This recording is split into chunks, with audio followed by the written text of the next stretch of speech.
Struggling to pick between FlutterFlow and Framer for your next no-code project? Let's break down these powerhouses in just 90 seconds. First up, FlutterFlow. Think robust app development.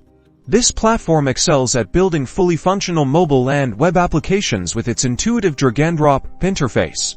It offers a vast library of pre-built widgets, seamless Firebase integration for back-end services like authentication and data storage, and allows you to create complex logic without writing a single line of code. Plus, you can export clean, readable code, great for creating fully fledged apps that you can deploy to app stores. Now, let's talk Framer. This platform is the designer's dream. With a strong focus on creating interactive prototypes and stunning web pages, Framer provides powerful animation capabilities and pixel-perfect control over your designs. It's perfect for crafting beautiful user interfaces and micro-interactions, with a slight learning curve focusing on design principles. While you can build basic functionality, Framer truly shines as a prototyping and web design tool. Think website land pages with slick animations. So, which one should you choose?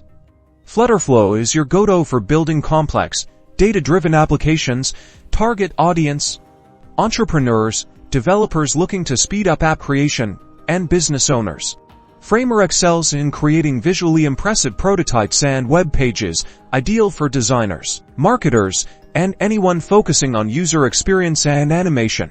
FlutterFlow learning curve is generally a little higher but is very doable because of its community support. Ultimately, the best platform depends on your specific needs and goals. If you're building an app with back-end logic, FlutterFlow is a solid choice. If you're crafting a beautiful website or a high-fidelity prototype, Framer is your winner.